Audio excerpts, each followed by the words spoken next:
Caroline Flint, do you think Labour would do better in Scotland if it had a clearer view on Brexit and the EU?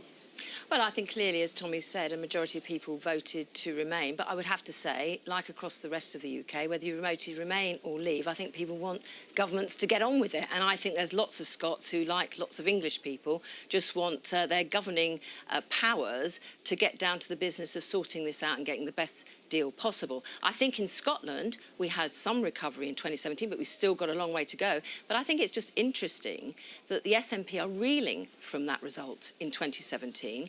Not only did they lose seats, it's meant they've been pushed on the back foot, both on Brexit and independence. And in the foreword to the conference's report, Nicola Sturgeon doesn't even mention Brexit or independence. And I think that says something about how she's having to change tack on these important issues. Now, Labour in Scotland doesn't have a leader at the moment. Who do you think is going to win? Richard Leonard, who's seen on the left of the party, or Anna Sarwar?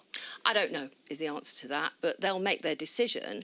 And I hope whoever wins, Richard or Annas, they'll build on the work that Kezia has done. But we have got a long way back. And part of it is making sure that we have a distinctive set of policies set opposed against the SNP and clarity, I think, for people on how the economy of Scotland can be improved. And what about on Brexit? And on Brexit, I think it's quite clear for the Labour Party. We've accepted the result that we're going to leave, but we want the best deal. We want as much access to the single market as possible, but we also want more open and transparency.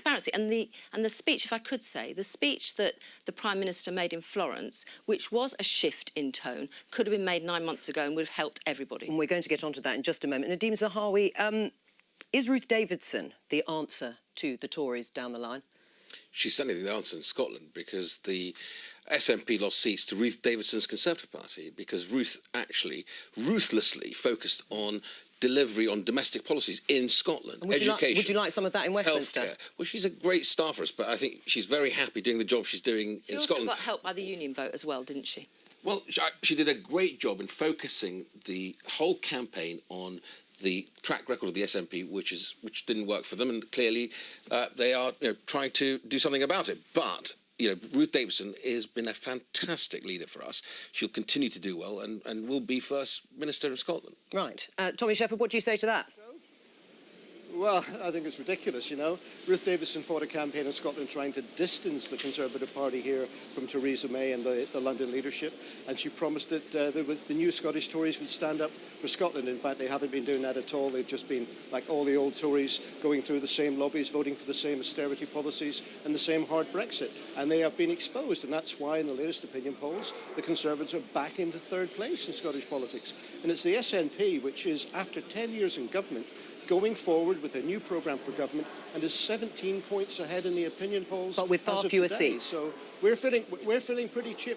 Well, we lost some seats from a high watermark of 56 out of 59, but we actually won the majority of seats in Scotland, the only political party to win a majority of the seats that contested in Britain. So, we didn't do as well as we would have liked to have done, but we did pretty well, winning the majority of votes and the majority of seats. Tommy Shepherd, thank you very much. Now, Theresa May is to tell other EU leaders that the